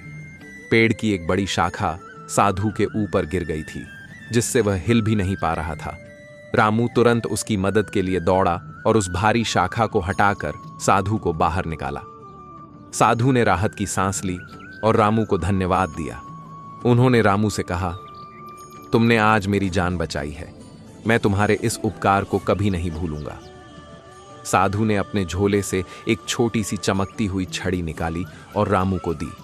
उन्होंने कहा, यह कोई साधारण छड़ी नहीं है, यह एक जादुई छड़ी है। यह तुम्हारी सभी इच्छाएं पूरी कर सकती है, लेकिन ध्यान रखना, इसका प्रयोग सोच समझ कर करना। जादुई छड़ी का दुरुपयोग कभी नहीं होना चाहिए, वरना इसके भयंकर परिणाम हो सकते हैं। रामू ने साधु का धन्यवाद किया और खुशी खुशी घर लौट आया। रास्ते में वह सोचता रहा कि इस जादुई छड़ी का इस्तेमाल कैसे करे। सोच थी कि वह अपनी गरीबी को दूर करने के लिए इसका इस्तेमाल करे, ताकि वह और उसका परिवार सुखी जीवन जी सके। घर पहुंचने के बाद उसने सबसे पहले अपनी पत्नी को जादुई छड़ी के बारे में बताया। सीता को पहले यकीन नहीं हुआ, लेकिन जब रामू ने छड़ी की ताकत का प्रदर्शन किया तो वह आश्चर्यचकित रह गई। रामू ने छड़ी को हाथ में लिया और कहा, मैं चाहता हूं कि हमारे पास बहुत सारा सोना हो। छड़ी चमकने लगी और अचानक उनके घर में सोने की ढेर सारी मुद्राएं प्रकट हो गईं। रामू और सीता की खुशी का ठिकाना नहीं था। अब उनके पास धन दौलत की कोई कमी नहीं थी। रामू ने एक बड़ा घर बनवाया, नए कपड़े खरीदे और शानदार भोजन का आनंद लिया। उनका जीवन पूरी तरह बदल गया था। लेकिन जैसे जैसे समय बीतता गया, रामू को और भी बड़ी इच्छाएं होने लगीं। उसने सोचा कि अगर यह जादुई छड़ी इतनी शक्तिशाली है तो क्यों न इसका उपयोग और अधिक शक्ति और प्रसिद्धि प्राप्त करने के लिए किया जाए। रामू अब सिर्फ धन नहीं चाहता था, उसे और भी चीजें चाहिए थीं, जैसे कि गांव का सबसे ताकतवर व्यक्ति बनना। उसने जादुई छड़ी से इच्छा की कि वह राजा बन जाए और उसकी यह इच्छा भी पूरी हो गई। रामू अब एक छोटे राज्य का राजा बन गया। राजा बनने के बाद रामू की जिंदगी में बदलाव तो आया, लेकिन साथ ही उसका स्वभाव भी बदलने लगा। वह पहले की तरह ईमानदार और मेहनती नहीं रहा। अब वह दूसरों को हुक्म देने लगा और अपनी शक्ति का दुरुपयोग करने लगा। उसने छड़ी से और भी कई इच्छाएं की, जिनमें से कुछ इच्छाएं स्वार्थपूर्ण थीं। धीरे धीरे रामू के भीतर लालच बढ़ता गया और वह उन लोगों से भी कठोरता से पेश आने लगा जो कभी उसके करीबी हुआ करते थे। रामू अब इस बात को भूल चुका था कि साधु ने उसे जादुई छड़ी का उपयोग समझदारी से करने की सलाह दी थी। एक दिन उसकी एक इच्छा ने उसे बड़ी मुसीबत में डाल दिया। रामू ने अपनी ताकत को और बढ़ाने के लिए छड़ी से इच्छा की कि उसके राज्य के सभी दुश्मन नष्ट हो जाएं। छड़ी ने उसकी यह इच्छा तो पूरी की, लेकिन इसके परिणाम स्वरूप निर्दोष लोगों की भी जान चली गई। राज्य में हाहाकार मच गया और रामू की प्रजा उससे नाराज हो गई। लोग उससे घृणा करने लगे और रामू को राज्य छोड़ने के लिए मजबूर होना पड़ा। बहुत समय पहले की बात है। एक छोटे से गांव के किनारे एक घना जंगल था। इस जंगल के बीचों बीच एक पुरानी और रहस्यमयी गुफा थी, जिसे लोग जादुई गुफा के नाम से जानते थे। गांव के लोग इस गुफा के बारे में तरह तरह की कहानियां सुनाते थे। कहा जाता था कि इस गुफा में अपार दौलत और रहस्यमयी शक्तियां छिपी हैं, लेकिन गुफा के अंदर जाने वाला कोई भी व्यक्ति कभी वापस नहीं लौटा। इसलिए गांव के लोग इस गुफा के पास जाने से डरते थे। गांव में अर्जुन नाम का एक लड़का रहता था। वह बहुत ही उत्सुक और साहसी था। उसकी मां ने उसे हमेशा समझाया था कि जीवन में असली धन दौलत नहीं, बल्कि ज्ञान और अनुभव है। लेकिन अर्जुन के मन में हमेशा यह जिज्ञासा रहती थी कि उस गुफा के अंदर क्या है। वह गुफा के रहस्यों को जानने के लिए बेचैन रहता था। एक दिन अर्जुन ने निश्चय किया कि वह इस गुफा में जाकर देखेगा कि आखिर यह गुफा इतनी खास क्यों है। अर्जुन ने अपनी यात्रा के लिए तैयारी की। उसने अपने साथ कुछ जरूरी सामान जैसे पानी, खाना और एक मशाल ले ली। सूरज ढलने से पहले ही वह गुफा की ओर निकल पड़ा। जैसे जैसे वह जंगल में आगे बढ़ता गया, पेड़ पौधे घने और डरावने लगने लगे। हवा में अजीब सी खामोशी और रहस्यमयी एहसास था, मानो जंगल उसे रोकने की कोशिश कर रहा हो। कुछ समय बाद अर्जुन उस जादुई गुफा के मुहाने पर पहुंच गया। गुफा का द्वार बहुत बड़ा और काला था, मानो वह उसे अपने भीतर निगलने के लिए तैयार हो। लेकिन अर्जुन ने डर को पीछे छोड़ दिया और मशाल जलाकर गुफा के अंदर कदम रखा। अंदर का वातावरण ठंडा और सन्नाटे से भरा हुआ था। जैसे ही अर्जुन आगे बढ़ा, गुफा में चमकती हुई रोशनी दिखाई देने लगी। अर्जुन ने देखा कि गुफा की दीवारें न जाने किस रहस्यमयी पत्थर से बनी थीं, जो हल्की हल्की चमक रही थीं। अचानक अर्जुन के सामने 3 रास्ते आ गए। अब उसके सामने चुनौती थी कि वह कौन सा रास्ता चुने। पहले रास्ते के ऊपर एक तख्ती पर लिखा था, यहां दौलत है। दूसरे रास्ते पर लिखा था, यहां शक्ति है। और तीसरे पर लिखा था, यहां सच्चाई है। अर्जुन थोड़ा उलझन में पड़ गया। उसने सोचा कि अगर वह दौलत वाले रास्ते पर जाएगा तो उसे अपार संपत्ति मिल सकती है, लेकिन फिर उसे मां की बात याद आई कि असली दौलत ज्ञान और सच्चाई में होती है। उसने सच्चाई वाले रास्ते पर जाने का फैसला किया। सच्चाई वाले रास्ते पर चलते हुए अर्जुन को कई कठिनाइयों का सामना करना पड़ा। यह रास्ता बहुत ही संकरा और डरावना था। जगह जगह खाई और कांटेदार झाड़ियां थीं। अर्जुन को कई बार लगा कि उसने गलत रास्ता चुना है, लेकिन फिर उसे याद आया कि कठिनाइयां ही जीवन में सच्चाई और ज्ञान तक पहुंचने का मार्ग बनती है। उसने हिम्मत नहीं हारी और आगे बढ़ता गया। कुछ दूर जाने के बाद अर्जुन एक बड़े हॉल में पहुंच गया। हॉल के बीचों बीच एक पुराना चमचमाता दर्पण रखा हुआ था। दर्पण के ऊपर लिखा था, सच्चाई इस दर्पण में है। अर्जुन ने दर्पण में देखा, लेकिन उसे अपनी ही परछाई नजर आई। एक शहर में रवि नाम का लड्डू का रहता था। उसकी उम्र 8 साल थी और वो तीसरी कक्षा में पढ़ता था। वह शांत स्वभाव का था और उसके अधिक दोस्त नहीं थे। एक बार उसकी तबीयत खराब हो गई। डॉक्टर ने उसे दवाइयां दी और घर पर रहकर आराम करने की सलाह दी। उसके माता पिता ने स्कूल में उसकी छुट्टी का आवेदन डाल दिया और रवि घर पर रहने लगा। उसका ज्यादा समय बिस्तर पर ही बीतता था। माता पिता उसका ख्याल तो रखते थे, पर अपने काम की वजह से हर वक्त उसके साथ नहीं रह पाते थे। रवि अकेला ही अपने कमरे में रहता था। धीरे धीरे उसे अकेलापन और उदासी घेरने लगी। वह कभी कॉमिक्स पढ़ता, कभी टीवी देखता, लेकिन फिर भी उसे खुशी नहीं मिलती थी। उसे बाहर जाने की मनाही थी, इसलिए वह अपने कमरे की खिड़की से बाहर का नजारा देखा करता था। एक दिन उसने देखा कि कोई अजीब सी चीज उसकी खिड़की के बाहर घूम रही है। ध्यान से देखने पर उसने पाया कि वो एक पेंगुइन है जो बर्गर खाता हुआ वहां टहल रहा है। थोड़ी देर बाद पेंगुइन अंदर झांककर रवि से बोला, हेलो मेरे प्यारे दोस्त। रवि दौड़कर खिड़की के पास गया तो उसे कोई पेंगुइन नहीं दिखा। वह वापस बिस्तर पर लौट आया। तभी उसे खिड़की पर एक मोटा बंदर नजर आया जो गुब्बारा फुला रहा था। वह फिर खिड़की के पास गया तो बंदर गायब हो चुका था। रवि को लगने लगा कि यह सब जादू से हो रहा है। उसकी खिड़की जादुई है। उसने अपने माता पिता को यह बात बताई तो वे हंस दिए। उन्हें उसकी बात पर यकीन नहीं हुआ, लेकिन रवि को अपनी खिड़की पर रोज तरह तरह के कार्टून कैरेक्टर दिखाई देने लगे जो अपनी हरकतों से उसका मनोरंजन किया करते थे। अपनी जादुई खिड़की के कारण रवि अब बहुत खुश था। उसे अब अकेलापन महसूस नहीं होता था। उसे खिड़की पर कभी मस्त मौला हाथी दिखाई पधाता तो कभी प्यारी बिल्ली रानी। 2 लंबे दांतों वाला चीकू खरगोश भी उसे उछल उछल कर खूब हंसाता था।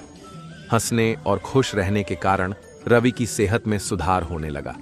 जल्दी ही वह पूरी तरह ठीक हो गया और उसने फिर से स्कूल जाना शुरू कर दिया। स्कूल में उसने ज्यादा दोस्त नहीं थे। वहां वह अकेला ही रहता था। एक दिन सुशांत नाम का लड्डू उसके पास आया और बोला, रवि, मुझसे दोस्ती करोगे? रवि ने उससे दोस्ती कर ली। पूरे दिन वो उसके साथ ही बैठा। लंच टाइम में जब सुशांत ने टिफिन बॉक्स निकालने के लिए अपना बैग खोला तो रवि को उसके बैग में कुछ रंग बिरंगा सा दिखाई पड़ा। उसके जोर देकर सुशांत से पूछा कि ये सब रंग बिरंगा सा क्या है? तो सुशांत से उसे बताया कि वही था जो उसके घर पर इन कपड़ों को पहनकर कई कार्टून कैरेक्टर बनकर आता था और उसे हंसाता था। रवि का भ्रम टूट गया कि उसकी खिड़की जादुई है, लेकिन सुशांत जैसा दोस्त पाकर वो बहुत खुश हुआ। उसे एक सच्चा दोस्त मिल गया था। उसने उसे गले से लगा लिया और बोला, दोस्त, मैं अकेला और उदास था, तब तुमने मेरे अकेलेपन और उदासी को दूर किया। तुमने मुझसे दोस्ती की। तुम बहुत अच्छे हो।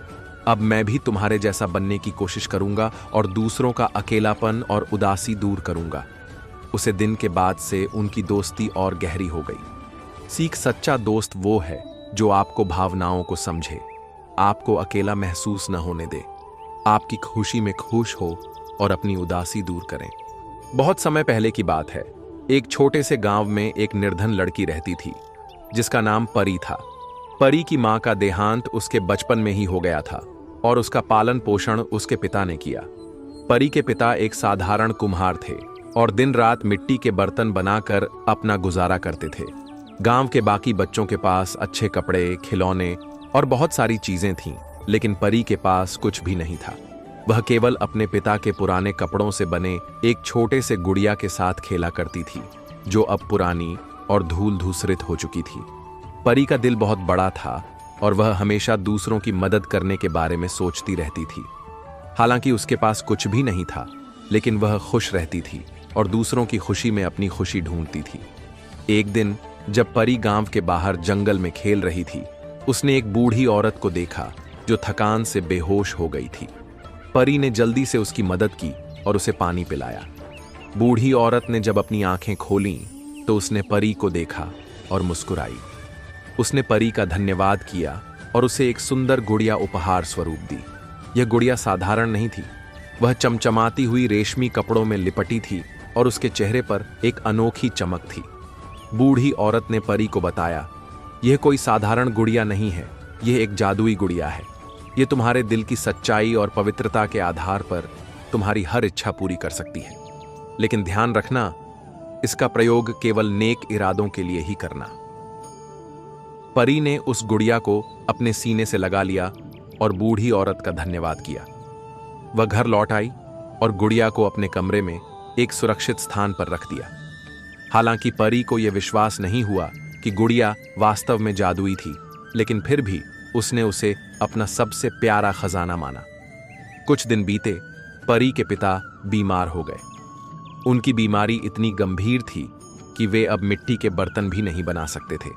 घर की हालत और भी खराब हो गई और परी बहुत चिंतित रहने लगी। एक दिन उसने अपनी जादुई गुड़िया के पास जाकर प्रार्थना की, अगर तुम सच में जादुई हो तो कृपया मेरे पिता को स्वस्थ कर दो। गुड़िया अचानक चमक उठी और परी को महसूस हुआ कि उसके आसपास का वातावरण बदल रहा है। परी ने देखा कि उसके पिता की तबीयत धीरे धीरे सुधरने लगी और कुछ ही दिनों में वे पूरी तरह से स्वस्थ हो गए। परी की खुशी का ठिकाना नहीं था। उसे अब यकीन हो गया कि गुड़िया सचमुच जादुई थी। परी ने गुड़िया से अधिक कुछ नहीं मांगा, क्योंकि वह जानती थी कि जादू का इस्तेमाल केवल जरूरत के समय ही करना चाहिए। वह गुड़िया को अपने साथ हर जगह ले जाती, लेकिन उसे कभी किसी को नहीं दिखाती थी। परी के पास अब भी अच्छे कपड़े या खिलौने नहीं थे, लेकिन वह संतुष्ट थी। एक दिन गांव में एक बड़ी विपत्ति आ गई। गांव के पास वाली नदी में बाढ़ आ गई और पानी गांव की तरफ तेजी से बढ़ने लगा। लोग डर के मारे अपने घर छोड़कर भागने लगे। परी ने देखा कि गांव के लोग मदद के लिए चीख पुकार कर रहे थे। उसने बिना देर किए अपनी जादुई गुड़िया को निकाला और प्रार्थना की, कृपया इस बाढ़ को रोक दो और हमारे गांव को बचा लो। गुड़िया फिर से चमक उठी और आसमान पर काले बादल छा गए। थोड़ी ही देर में बारिश होने लगी और नदी का पानी धीरे धीरे घटने लगा। गांव वालों ने देखा कि बाढ़ का खतरा टल गया है और उन्होंने राहत की सांस ली। जब गांव के लोग सुरक्षित महसूस करने लगे तो उन्होंने परी की ओर देखा और समझ गए कि कुछ चमत्कारिक हुआ है। लेकिन परी ने किसी को भी गुड़िया के बारे में नहीं बताया। समय बीतता गया और परी की प्रसिद्धि गांव में फैलने लगी। लोग उसे दयालु और नेकदिल के रूप में जानते थे, लेकिन किसी को यह नहीं पता था कि उसकी मदद के पीछे जादुई गुड़िया का हाथ था। परी ने गुड़िया का उपयोग केवल जरूरत के समय ही किया और कभी भी स्वार्थी उद्देश्यों के लिए नहीं। एक दिन गांव में एक अमीर व्यापारी आया। उसने सुना था कि इस गांव में एक लड़की है जो चमत्कार कर सकती है। व्यापारी बहुत लालची था और उसने परी को ढूंढ निकाला। उसने परी को बहुत सारे सोने, चांदी और अनमोल रत्न देने की पेशकश की, बस बदले में उसे वह जादुई शक्ति चाहिए थी। लेकिन परी ने उसे मना कर दिया। वह जानती थी कि व्यापारी केवल अपनी खुद की इच्छाओं को पूरा करने के लिए जादू का उपयोग करेगा। व्यापारी गुस्से से आग बबूला हो गया और उसने गुड़िया को चुराने की योजना बनाई। रात के समय जब सभी सो रहे थे, व्यापारी चुपके से परी के घर में घुस आया और गुड़िया को ढूंढने लगा। जैसे ही उसने गुड़िया को छुआ, वह चमक उठी और एक शक्तिशाली रोशनी व्यापारी पर पड़ने लगी। व्यापारी की लालच उसे महंगी पड़ गई। गुड़िया के जादू से व्यापारी पत्थर में बदल गया और वहीं खड़ा रह गया। सुबह होते ही परी ने देखा कि व्यापारी पत्थर में बदल चुका है और उसकी जादुई गुड़िया ठीक उसी स्थान पर थी। परी को समझ में आ गया कि गुड़िया केवल उन्हीं के लिए काम करती है जिनके दिल में सच्चाई और पवित्रता होती है। उस दिन परी ने निर्णय लिया कि वह अब गुड़िया का उपयोग नहीं करेगी, क्योंकि वह नहीं चाहती थी कि कोई और इस जादू के पीछे पागल हो जाए। उसने गुड़िया को एक सुरक्षित स्थान पर छिपा दिया और वादा किया कि वह केवल उस समय इसे निकालेगी जब बहुत बड़ी विपत्ति आएगी। परी ने अपने जीवन में कभी भी उस जादुई गुड़िया का दुरुपयोग नहीं किया और हमेशा अपनी साधारण जिंदगी जीने का प्रयास किया। वह अपनी मेहनत से ही अपने पिता का सहारा बनी और गांव के लोगों की मदद करती रही। गुड़िया अब भी उस छिपे हुए स्थान में थी, परी की आखिरी प्रार्थना का इंतजार करती हुई। और परी अपनी अच्छाई और सरलता के कारण गांव में सदा के लिए एक मिसाल बन गई। उसके नेक दिल और सच्चाई के कारण गांव वालों के दिलों में उसकी छवि अमर हो गई। सीख यह कहानी इस बात का सबक देती है कि जादू और शक्ति केवल उन्हीं के लिए फलदायी होती है। एक गांव में एक सुंदर सी जगह थी जिसे लोग मैजिक गार्डन कहते थे। यहाँ के पेड़ पौधे बिल्कुल अनोखे थे। इस गार्डन में हर पेड़ जादूगरों के स्पेशल जादू से बना होता था, इसलिए गांव के बच्चे इस जगह को जादूगरों का बगीचा कहते थे। गांव में एक चीकू नाम का बच्चा था। वह बहुत ही उत्साही और क्रिएटिव था। उसे जादूगरों के बारे में सुनकर बहुत रोमांचित लगता था। चीकू रोज अपने दोस्तों के साथ मैजिक गार्डन में घूमने के लिए जाता था और नए नए पेड़ पौधों को देखता। एक दिन जब चीकू मैजिक गार्डन में घूम रहा था, तभी उसने एक खास पेड़ देखा। वह पेड़ बात करने वाला पेड़, जो इंसानों की भाषा में बात कर सकता था। जब चीकू ने उस पेड़ से नमस्कार किया तो पेड़ ने उसे वापस नमस्कार किया। उसने सोचा नहीं था कि पेडिच भी इंसानों की तरह बोल कर सकते हैं। चीकू बहुत हैरान था। पेड़ ने चीकू को बताया कि वह बस उन बच्चों को दिखता है जो सच में जादूगरों की दुनिया में विश्वास करते हैं। चीकू ने पेड़ से पूछा, क्या मैं जादूगरों की दुनिया में जा सकता हूं? पेड़ ने हंसते हुए कहा, हाँ, तुम जा सकते हो, बस आपने दिल से विश्वास करना होगा। केवल विश्वास ही आपको उस दुनिया में ले जा सकता है। चीकू ने तुरंत अपने दिल में जादूगरों की दुनिया में विश्वास किया और वह जमीन से उठकर एक नई दुनिया में चला गया। जब वह पहुंचा तो वहां एक और सुंदर बगीचा था। चीकू ने वहां उस बगीचे में सभी सुंदर सुंदर चीजों को देखा। वहां के फूल और पौधे बहुत ही रोमांचक और अद्भुत थे। चीकू ने उन पौधों से बात की और उनसे प्यार करने लगा। वहां के पेड़ भी चीकू के साथ बात करने लगे। चीकू ने जाना कि यह बगीचा उसी जादूगर के जादू से बना हुआ था जो बच्चों को इससे अनदेखा कर देता था, क्योंकि जादू की दुनिया हर किसी के लिए नहीं है, यह सिर्फ विश्वास पर निर्भर करती है। जब चीकू वापस अपने गांव आया तो उसने अपने दोस्तों को जादूगरों के बारे में बताया। वे सभी मिलकर मैजिक गार्डन गए और वहां के मैजिक से भरी दुनिया का आनंद लिया। सभी उस मैजिक की दुनिया में आकर बहुत खुश थे। उन्होंने पहले कभी ऐसी दुनिया नहीं देखी थी। यहां सब कुछ जादुई था। फिर शाम तक वे सभी अपने अपने घर लौट आए और यह क्रम प्रतिदिन चलता रहा। ये सभी रोज उस मैजिक गार्डन में जाते और खेलकर अपने घर आ जाते।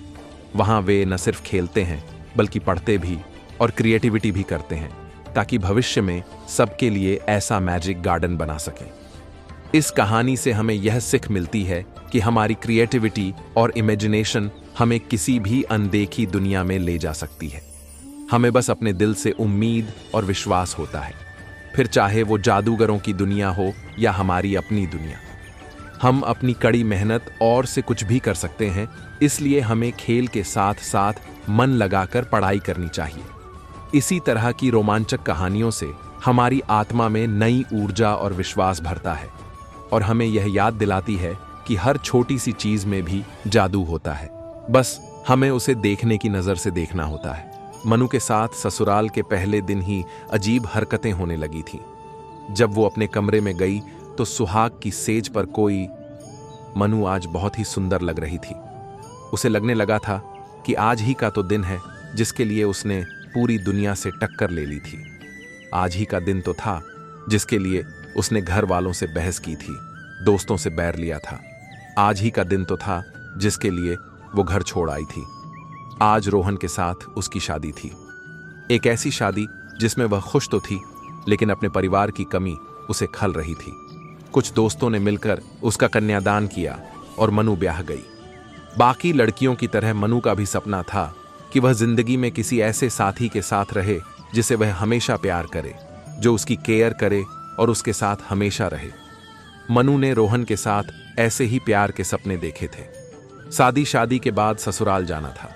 शादी में रोहन की तरफ से भी सिर्फ उसके करीबी आए थे।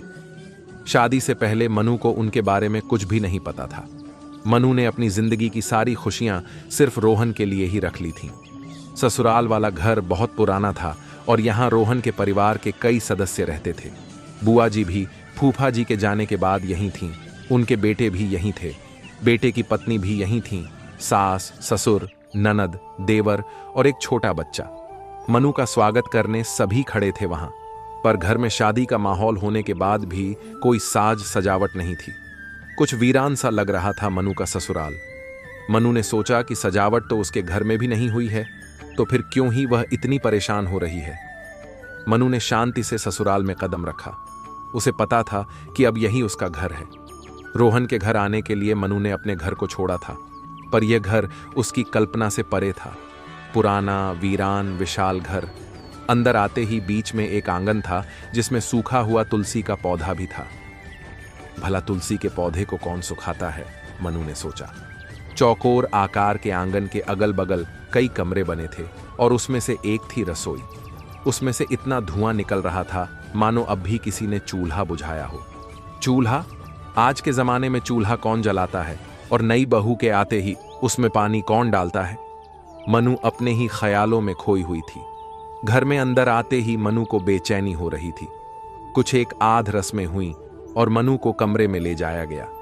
कमरा बहुत सादा सा था। सुहाग की सेज पर सिर्फ एक गुलाब का फूल रखा हुआ था। मनु को लग रहा था जैसे उसका स्वागत कोई नहीं करना चाहता। मनु ने अपने मन को यहां भी मनाने की कोशिश की, रोहन तो साथ है। इतने में मनु की सास लक्ष्मी ने उससे आकर कहा, चलो कुछ खा लो, भूख लगी होगी। मनु ने तो पिछली रात से ही कुछ नहीं खाया था, चुपचाप चल दी। खाना भी सादा और कोई पकवान नहीं। मनु ने पहला निवाला जैसे ही मुंह में रखा, उसके मुंह में बाल आ गया। मनु ने तुरंत निवाला बाहर निकाल दिया और अजीब तरह से ससुराल वालों को देखा। वह निकाल दिया, दूसरा कौर खा लो, गलती हो गई होगी मनु से, उसकी बुआ सास रोशनी ने कहा। मनु जो खाने में बाल से सख्त चिढ़ती थी, उसने किसी तरह से बाकी खाना खत्म किया और कमरे में जाकर रोने लगी। रात हो चली थी, अब तक रोहन का कुछ पता नहीं था। रोहन आया और मनु से कहा कि वह बहुत थक गया है और सोना चाहता है। मनु को बुरा तो बहुत लगा, लेकिन कर भी क्या सकती थी। जैसे तैसे अगला दिन आया। मनु उठते ही थका हुआ महसूस कर रही थी। उसे नीचे जाकर पूजा करनी थी, लेकिन पूजा घर इतना वीरान जैसे वहां कुछ होता ही ना हो।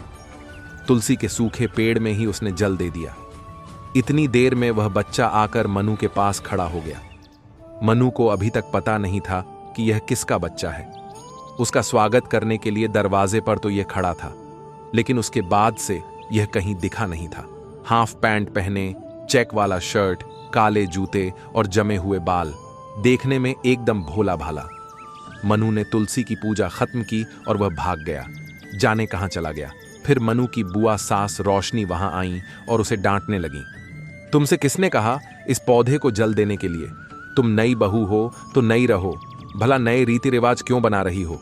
उन्होंने कहा।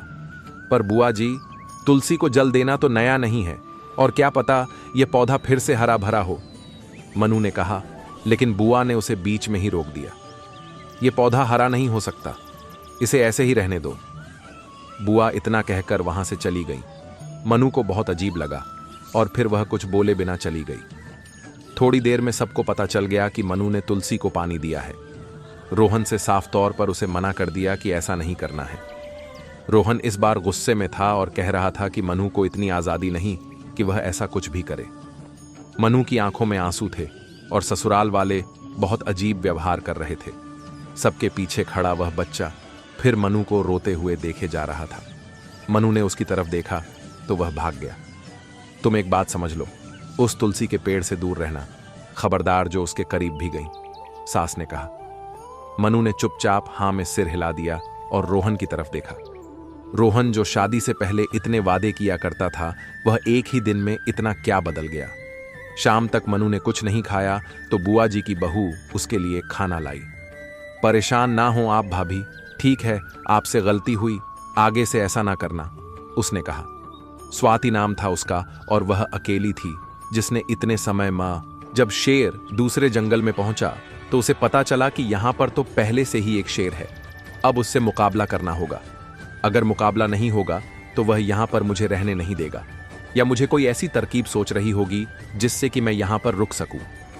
शेर को कुछ भी समझ में नहीं आ रहा था।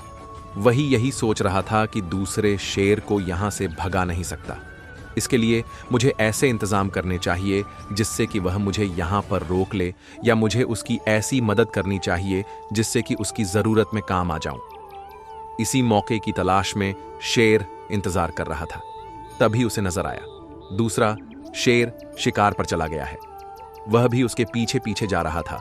जो दूसरा शेर शिकार करने गया तो वह अचानक ही शिकारी के जाल में फंस गया और बहुत से निकल नहीं पा रहा था।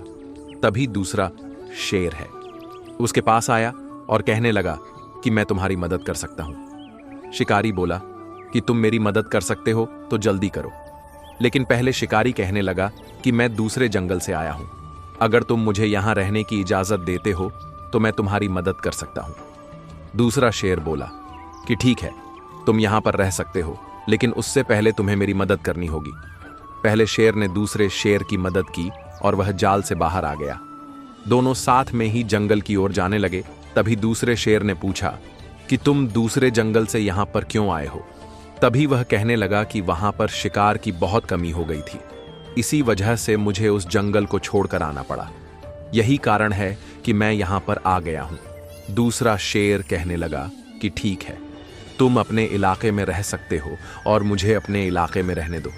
हम एक इलाके में एक साथ नहीं रह सकते हैं, इसलिए हमें अलग अलग लाकर बांटने होंगे। दूसरा शेर कहने लगा कि जब तक हम अलग अलग इलाके में होंगे तब तक हमारे बीच कोई भी युद्ध नहीं होगा। अगर तुम मेरे इलाके में के शिकार करते हो तो यह अच्छी बात नहीं होगी। पहला शेर सोचने लगा कि अगर यह शेर ना होता तो यह इलाका मेरा ही होता। मुझे ऐसी तरकीब खोजनी होगी जिससे यह शेर न रहने पाए। इस तरह पहले शेर ने एक योजना बनाई जिससे कि वह शिकारी के जाल में फंस जाए और शिकारी उसे लेकर चला जाए। तभी दूसरे शेर के पास आया और कहने लगा कि मुझे एक ऐसी जगह नजर आई है जहां पर हम दोनों बैठकर बात कर सकते हैं। वह जगह बहुत अच्छी है। इस जंगल में आपने शायद उस जगह को नहीं देखा होगा। दूसरा शेर कहने लगा कि यह जंगल तो मेरा है, मुझे तो ऐसी कोई जगह नजर नहीं आती, लेकिन अगर तुम कहते हो तो हम साथ में चलते हैं और वहां पर जाकर बात करते हैं। पहले शेर वहां पर ले गया और जैसे ही दूसरा शेर जगह पर गया तो वहां पर शिकारी के जाल में फंस गया। दूसरे शेर ने कहा कि तुमने मुझे यहां पर फंसा दिया जबकि मैंने तुम्हारी मदद की थी। शेर कहने लगा कि नहीं, तुमने मेरी मदद की थी, लेकिन तुमने इलाका बांट लिया था, जबकि मुझे यह पसंद नहीं है कि मैं छोटे से इलाके में शिकार करूं। मुझे तो पूरा जंगल चाहिए। तभी दूसरा शेर समझ गया था कि बिना सोचे समझे हमें किसी की मदद नहीं करनी चाहिए। इसलिए जीवन में सबसे पहले आपको सही और गलत का ज्ञान होना चाहिए, उसी के बाद किसी की मदद करनी चाहिए। कई साल पहले की बात है।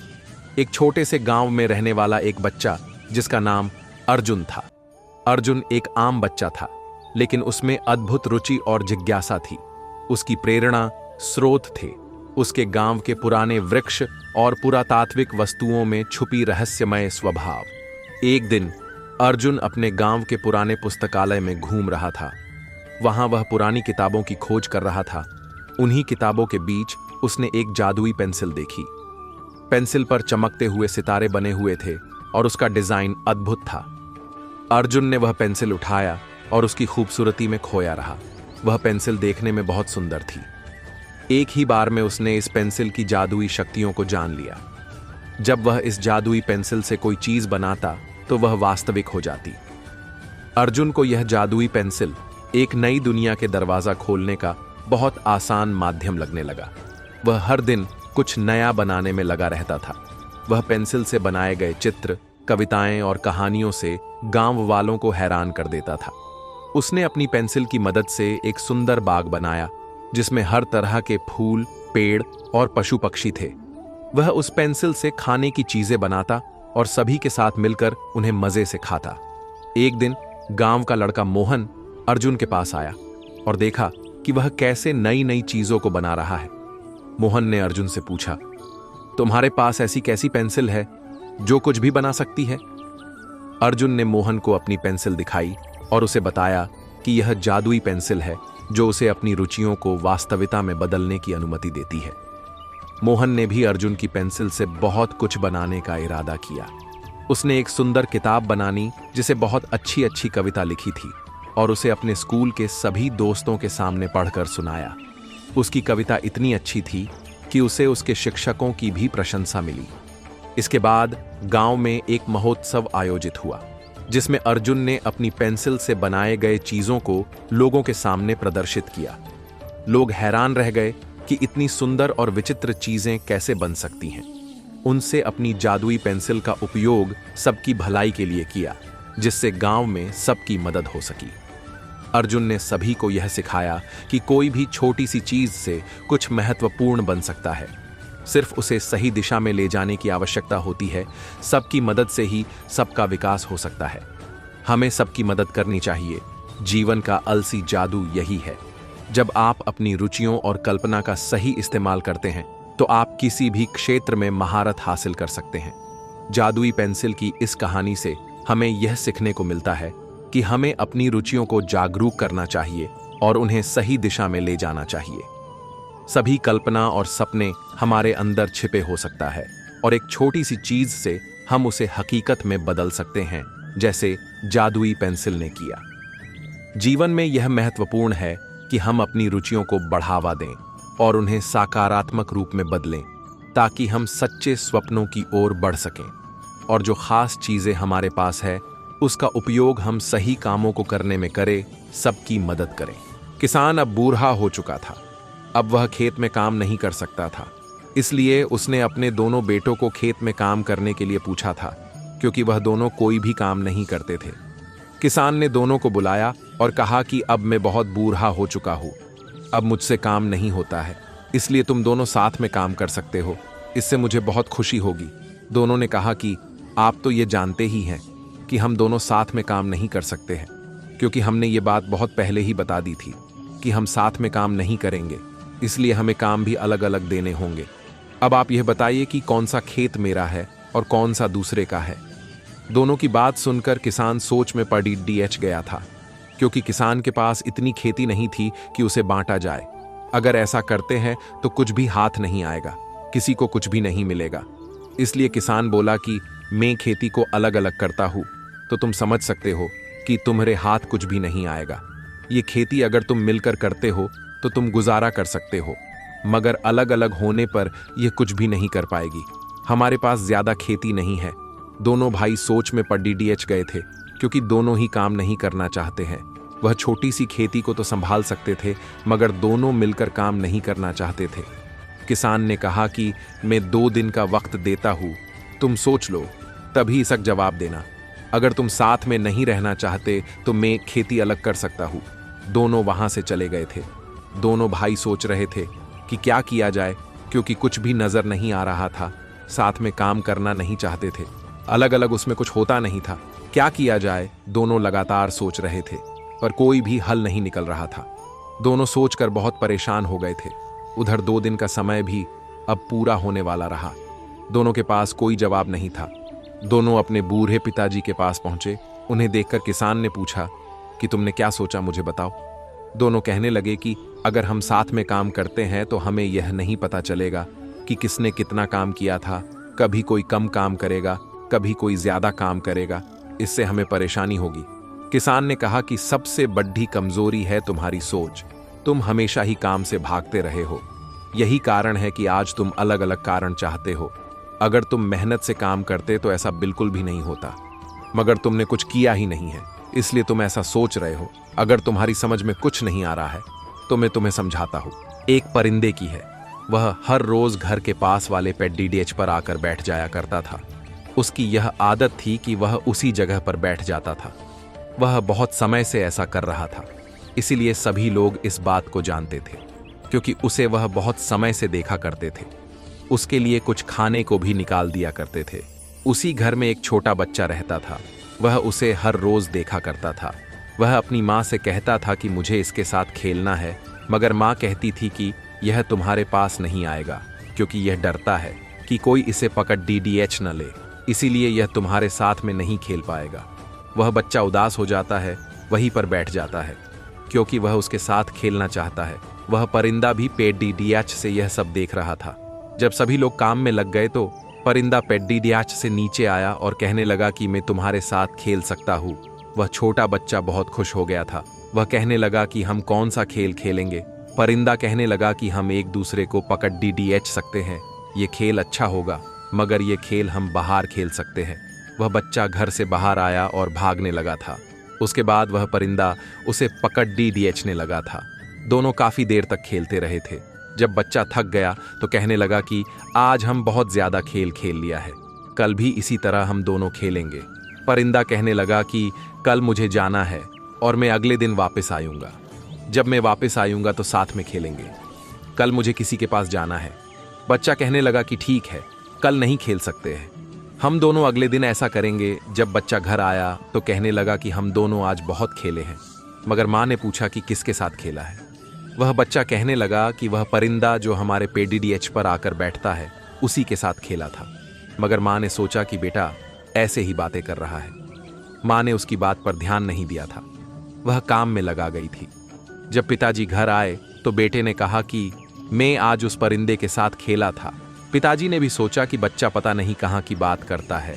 वह घर के अंदर चले गए थे। अगले दिन वह परिंदा PDDH पर नहीं था।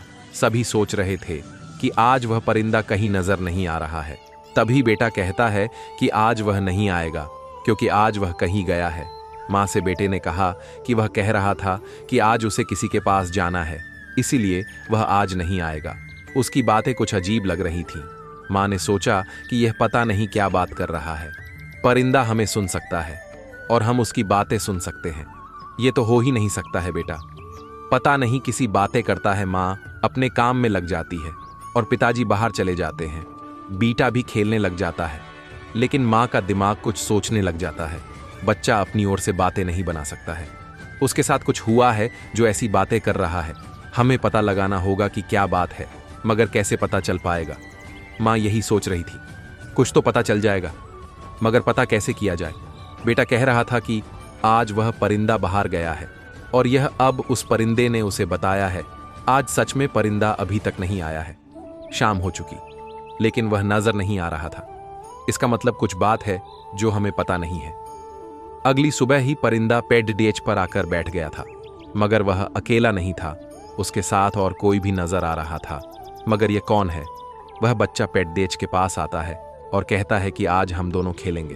परिंदा कहता है कि आज मेरा दोस्त भी यहाँ पर आ गया है, हम दोनों साथ में खेलते हैं। वह बच्चा घर से बाहर चला जाता है। माँ जब अंदर से बाहर आती है तो देखती है कि बच्चा पता नहीं कहाँ चला गया है। वह उसे बाहर देखने जाती है।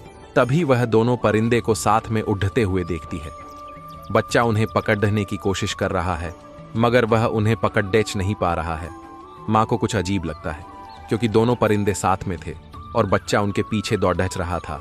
माँ बच्चे के पास जाती है और वह दोनों परिंदे उड़ जाते हैं। अब यह क्या हो रहा है? परिंदे कहाँ चले गए हैं? कुछ समझ में नहीं आ रहा है। दोनों तो अब यहीं पर थे। माँ घर वापस आ जाती है। उन्हें कुछ समझ में नहीं आता है कि यह सब क्या हो रहा है। ये मेरा वहम है या सच में ऐसा हो रहा है? पता नहीं क्या है, मगर कुछ तो अजीब हो रहा है। वह घर आ जाती है, अपने बेटे से पूछती है कि वह दोनों परिंदे वहां पर क्या कर रहे थे, वह दूसरा परिंदा कहाँ से आया था। बच्चा कहने लगा कि वह उसका दोस्त है, वह अपने दोस्त को भी साथ में लाया था। उसे अपने बेटे पर कुछ शक होता है, वह ऐसी हरकत क्यों कर रहा है। जब शाम को पिताजी घर आते हैं तो उनकी पत्नी सभी बातें उन्हें बताती हैं। वह कहते हैं कि तुम्हें ज्यादा सोचना नहीं चाहिए, कुछ भी नहीं हुआ है। क्या कभी परिंदे बात करते हैं? हम उन्हें सुन सकते हैं। जब ऐसा नहीं होता है तो तुम्हें इस बात की चिंता नहीं करनी चाहिए। तुम बच्चे की बात पर कहां तक यकीन कर सकती हो? अपने पति की बात मानकर वह चुप हो जाती है, मगर मन में यही ख्याल आता है कि कुछ अलग है जो समझ में नहीं आ रहा है। अगली सुबह वह दोनों परिंदे PDDH पर होते हैं। माँ उन्हें देखती है और कहती है कि यह दूसरा कौन है। पहले तो यहाँ पर एक ही परिंदा नजर आता था, अब दो नजर आ रहे हैं। पति भी अंदर से बाहर आता है। पत्नी कहती है कि आप देख रहे हैं कि यहाँ पर दो परिंदे हैं। पति कहता है कि इसमें सोचना क्या है, कहीं और से दूसरा आ गया होगा। पता नहीं तुम किन बातों को लेकर बैठ गई हो, मुझे तो कुछ भी समझ में नहीं आ रहा है। अब मुझे देर हो रही है, चलना चाहिए। पति अपने काम पर चला जाता है। पत्नी सोचती है कि कोई भी यकीन नहीं कर रहा है। तभी पत्नी का भाई आ जाता है और कहता है कि सब ठीक है, क्योंकि बहुत दिन हो गए हैं, तुम घर नहीं आई थी, इसलिए माँ ने कहा कि जब भी उधर की ओर जाना हो तो मिलकर जरूर आना है। बहन कहती है यहाँ पर सब ठीक है, अब बताओ घर में सब कैसे हैं? सभी ठीक है और तुम्हें याद कर रहे हैं, तुम घर भी। उस गांव की बहुत बड़ी समस्या थी। वह अपनी समस्या को लेकर बहुत परेशान रहते थे। जब भी सभी लोग आपस में मिलते थे एक ही बात करते थे कि हमारे यहाँ पर कोई भी डॉक्टर नहीं है, और अगर हमें किसी का इलाज करवाना है तो हमें बहुत दूर तक जाना होता है, जिससे हमें बहुत परेशानी होती है। इस बात को चलते देख गांव के प्रधान ने अपने बेटे को बहुत अच्छी तरह से पढ़ाया और उसे आखिरकार डॉक्टर बना ही दिया। जब डॉक्टर बनकर एक दिन अपने घर पर आए तो सभी लोग उसके डॉक्टर बनने की खुशी में बहुत ही अच्छी तरह से आए हुए थे, क्योंकि वह यह समझ चुके थे कि अब हमारी समस्या हमेशा के लिए खत्म हो जाएगी। गांव का प्रधान भी यही बात जानता था कि यह आज उसका बेटा डॉक्टर बन गया है और अब सबकी सेवा बहुत अच्छी तरह से होती रहेगी। किसी को भी कोई परेशानी इस गांव में नहीं होने वाली है। गांव के प्रधान ने अपने बेटे को बुलाया और कहा कि अब तुम्हें यहीं पर रहकर गांव वालों की सेवा करनी होगी और उनका इलाज करना होगा। सभी गांव वाले इलाज की परेशानियों से बहुत ही दुखी हो गए हैं, क्योंकि वह इलाज करवाने के लिए बहुत दूर तक नहीं जा सकते हैं। गांव के प्रधान ने यह ऐलान कराया है कि अब कुछ देर बाद यहां पर एक सभा का आयोजन होगा और जिसको भी जो भी समस्या है उसका समाधान करने के लिए आप सभी अपनी अपनी बात यहां पर रखेंगे। तभी प्रधान के बेटे ने कहा कि मुझे यहां पर रहकर अपना समय बर्बाद नहीं करना है। अगर मैं यहीं पर रहा तो मैं जीवन में आगे नहीं बढ़ पाऊंगा। मुझे आगे बढ़ने के लिए शहर में जाकर ही अपना काम करना होगा, जिससे मैं एक काबिल डॉक्टर बन पाऊं। जब यह बात प्रधान ने सुनी तो उसे बहुत बुरा लगा, क्योंकि वह गांव वालों के लिए कुछ करना चाहता था, लेकिन उसके बेटे ने ऐसी बात कह दी जिससे कि उसको बहुत ही शर्मिंदगी महसूस हो रही थी, क्योंकि उसने सभी गांव वालों से यह वादा किया था कि वह आने वाले समय में सभी की समस्याओं को धीरे धीरे समाप्त कर देंगे।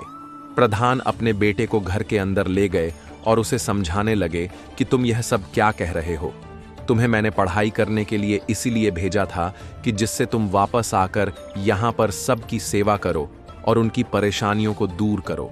लेकिन प्रधान के बेटे ने कहा कि मैं यहाँ पर रहकर अपना समय बर्बाद नहीं करूँगा, क्योंकि इससे मुझे कोई भी फायदा नहीं होने वाला है। अगर मैं गांव में ही रहा तो मैं जीवन में कैसे आगे बढ़ पाऊंगा, यह बात आपको सोचनी चाहिए। बेटा अपने पिताजी की बात बिल्कुल भी नहीं सुन रहा था। प्रधान जी उसे समझाते हुए बहुत थक चुके थे, लेकिन वह बात को मानने को तैयार नहीं था। और उसी दिन प्रधान जी का बेटा घर छोड़कर चला गया और उसके बाद वह कुछ समय तक भी वापस नहीं आ पाया था।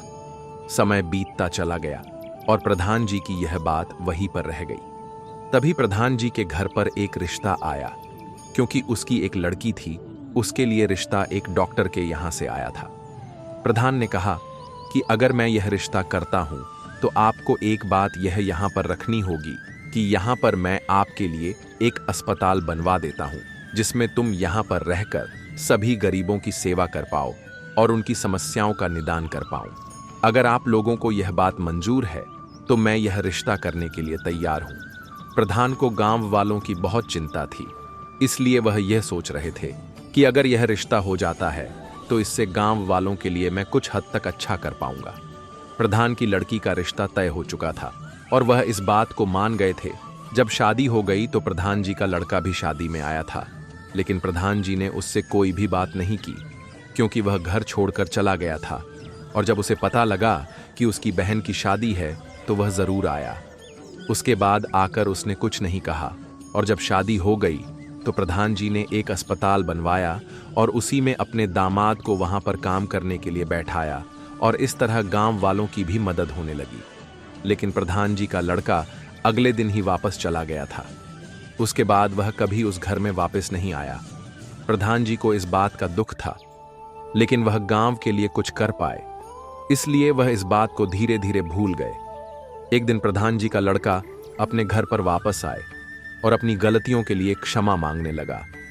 पिताजी यह बात जानते थे कि वह एक लालच के चलते हुए वहां पर गया था, लेकिन अब उसका लड़का उनसे अगर क्षमा मांग रहा है तो पिताजी ने उसे माफ कर दिया और अपने साथ ही रहने को कहा, और इस प्रकार वह लड़का भी साथ में रहने को मान गया। इस तरह दोस्तों, समस्याएं तो आती रहती हैं, लेकिन अगर हमें कोई समझ बहुत ज्यादा समय बीतने के बाद आए तो उसका कोई फायदा नहीं होता है। अगर हम समय इसके चलते हुए सब कुछ समझ सकते हैं तो सही समझ का इस्तेमाल हमें जरूर करना चाहिए। जीवन का मतलब ही सबकी सेवा करना है। अगर हम किसी की सेवा नहीं करते हैं तो जीवन भी बेकार ही हो जाता है। इसलिए सबकी सेवा करनी चाहिए।